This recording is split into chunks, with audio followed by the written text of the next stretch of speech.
ನಮಸ್ತೆ ಸ್ನೇಹಿತರೆ, ಇವತ್ತಿನ ವಿಡಿಯೋದಲ್ಲಿ ಕಾಯಿ ಒಬ್ಬಟ್ಟನ್ನ ಮಾಡ್ತಾ ಇದ್ದೀನಿ. ಇದಕ್ಕೆ ಮೊದಲು ನಾನು ಕಣಕಕ್ಕೆ 1/4 ಬೌಲಷ್ಟು ಚಿರೋಟಿ ರವೆನ ತಗೊಂಡಿದ್ದೀನಿ. ಆನಂತರ ಇದಕ್ಕೆ ನಾನು ಒಂದು ಚಿಟಿಕೆಯಷ್ಟು ಪುಡಿ ಉಪ್ಪನ್ನ ಸೇರಿಸ್ಕೊಳ್ತೀನಿ. ಆನಂತರ ಅದೇ ಬೌಲಲ್ಲಿ 1/4 ಬೌಲಷ್ಟು ನಾನಿಲ್ಲಿ ಮೈದಾನ ಸೇರಿಸ್ಕೊಂಡಿದ್ದೀನಿ. ಸೇರಿಸ್ಕೊಂಡು ಮೊದಲಿಗೆ ಮಿಕ್ಸ್ ಮಾಡಿಕೊಂಡು ಆನಂತರ ಸ್ವಲ್ಪನೇ ನೀರನ್ನ ಸೇರಿಸ್ಕೊಳ್ತಾ ಚೆನ್ನಾಗಿ ಮಿಕ್ಸ್ ಮಾಡ್ಕೊಳ್ತೀನಿ.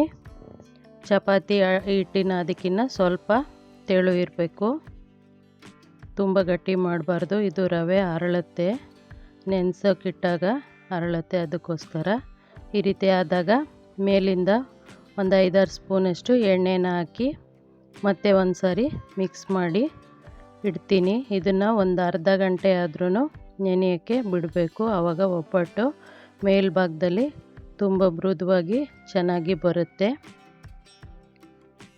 ನಾರು ಥರ ಇರೋದಿಲ್ಲ, ತುಂಬ ಚೆನ್ನಾಗಿರುತ್ತೆ. ಇವಾಗ ಆಗಿದೆ, ಎತ್ತಿಟ್ಕೊಳ್ತೀನಿ. ಇವಾಗ ನಾನು ಹೂರ್ಣಕ್ಕೆ ನಾನಿಲ್ಲಿ ಒಂದು 4 ಸ್ಪೂನಷ್ಟು ಹುರ್ಗಡ್ಲೆ, ಹಾಗೆ ಒಂದು 5 ಏಲಕ್ಕಿ, ನಾನು ತೆಂಗಿನ ತುರಿನ 2 ಬೌಲ್ ತಗೊಂಡಿದ್ದೀನಿ. ಅದೇ ಬೌಲಲ್ಲಿ 1 ಬೌಲಷ್ಟು ಬೆಲ್ಲನ ಚಚ್ಚಿ ಸೇರಿಸ್ಕೊಂಡಿದ್ದೀನಿ. 1 ಬೌಲು ಬೆಲ್ಲ, 2 ಬೌಲು ತೆಂಗಿನ ತುರಿನ ನಾನಿಲ್ಲಿ ಬಳಸ್ಕೊಂಡಿದ್ದೀನಿ. ಇವಾಗ ಬೆಲ್ಲನ ಕರಗೋಕ್ಕಿಟ್ಟಿದ್ದೀನಿ. ಒಂದು ಅರ್ಧ ಲೋಟ ನೀರನ್ನ ಹಾಕಿ ಬೆಲ್ಲನ ಕರಗೋಕ್ಕಿಟ್ಟಿದ್ದೀನಿ. ಇದು ಕಡ್ಡಿ ಕಸ ಇರುತ್ತೆ ಅಂತ ಸೋಸ್ಕೊಳ್ಳೋದಕ್ಕೋಸ್ಕರ. ಬೆಲ್ಲ ಕರಗಿದ್ರೆ ಸಾಕು.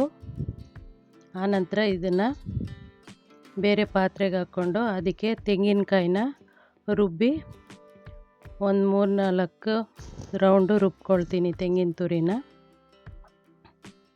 ಈ ರೀತಿ ಬೆಲ್ಲ ಕರಗಿದ ನಂತರ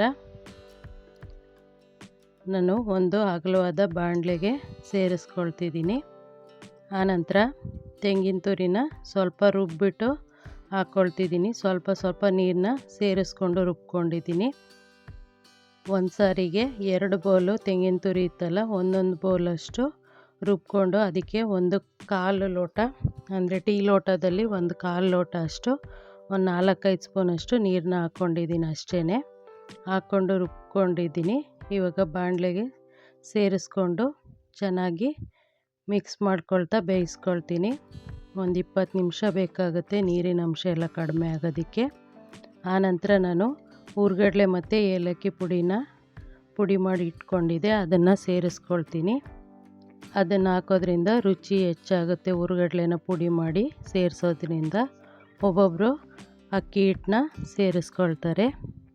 ಈ ರೀತಿ ಉಂಡೆ ಕಟ್ಟಿದ್ರೆ ಉಂಡೆ ಆಗಬೇಕು, ಅಲ್ಲಿವರೆಗೂ ಬೇಯಿಸ್ಕೊಂಡು ತಣ್ಣಗಾಗೋದಕ್ಕೆ ಬಿಟ್ಟರೆ ಹೂರಣ ರೆಡಿಯಾಗುತ್ತೆ. ಇವಾಗ ನಾನು ಕಣಕಕ್ಕೆ ನೆನೆಯೋಕ್ಕೆ ಇಟ್ಟಿದ್ನಲ್ವ ಅರ್ಧ ಗಂಟೆ, ಇವಾಗ ನೋಡಿ ಇಷ್ಟು ಮೃದುವಾಗಿ ಚೆನ್ನಾಗಿ ಹೊಂದ್ಕೊಂಡಿದೆ.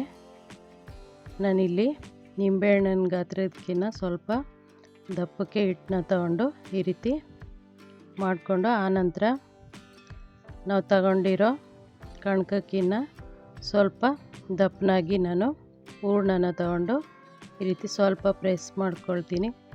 ನೀವು ಕೈಯಲ್ಲೇ ಈ ರೀತಿ ಮಾಡ್ಕೋಬೋದು, ಇಲ್ಲ ಅಂತಂದರೆ ಲಟ್ಟಣಿಗೆಲ್ಲಾದ್ರೂ ಒತ್ಕೋಬೋದು. ನಿಮ್ಗೆ ಯಾವುದು ಈಸಿಯಾಗಿ ಆಗುತ್ತೋ ಆ ಮೆಥಡಲ್ಲಿ ಮಾಡ್ಕೋಬೋದು. ನೋಡಿ ಇಷ್ಟು ಚೆನ್ನಾಗಿ ಆಗಿದೆ. ನಾನು ಬೇಯಿಸೋದಕ್ಕೆ ಒಬ್ಬಟ್ಟನ್ನ ಎಣ್ಣೆ ಏನು ಬಳಸ್ತಾ ಇಲ್ಲ. ಈ ರೀತಿ ಹಾಕ್ಕೊಂಡು ಫೋಲ್ಡ್ ಮಾಡಿ ಮೇಲ್ಭಾಗದಲ್ಲಿರೋದನ್ನು ಸ್ವಲ್ಪ ತೆಗೆದುಬಿಡ್ತೀನಿ, ಒಂದೇ ಸಮ ಬರಲಿ ಅಂತ.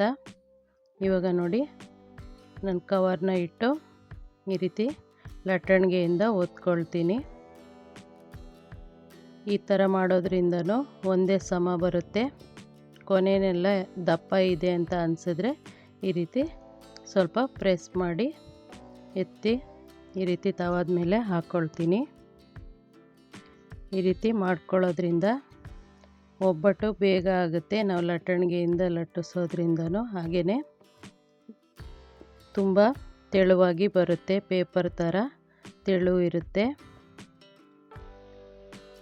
ನಿಮಗೆ ಲಟ್ಟಣಿಗೆಯಿಂದ ಒತ್ತೋದಾದರೆ ಒತ್ಕೊಳ್ಳಿ, ಇಲ್ಲಾಂದರೆ ಕೈಯಲ್ಲಾದ್ರೂ ಪ್ರೆಸ್ ಮಾಡಿಕೊಂಡು ನಾವು ಆನಂತರ ಬೇಯಿಸ್ಕೋಬೋದು. ಸ್ನೇಹಿತರೆ, ಈ ವಿಡಿಯೋ ಇಷ್ಟ ಆಗಿದ್ದರೆ ಪ್ಲೀಸ್ ಲೈಕ್ ಮಾಡಿ, ಮರೀದೆ ಕಮೆಂಟ್ ಮಾಡಿ. ಮೊದಲನೇ ಬಾರಿಗೆ ನಮ್ಮ ವಾಹಿನಿನ ನೋಡ್ತಾ ಇದ್ದರೆ ಪ್ಲೀಸ್ ಸಬ್ಸ್ಕ್ರೈಬ್ ಮಾಡಿಕೊಂಡು ನೋಡಿ. ಹಾಗೆ ಈ ವಿಡಿಯೋನ ನಿಮ್ಮ ಸ್ನೇಹಿತರಿಗೂ ಶೇರ್ ಮಾಡಿ. ಧನ್ಯವಾದಗಳು ಸ್ನೇಹಿತರೆ.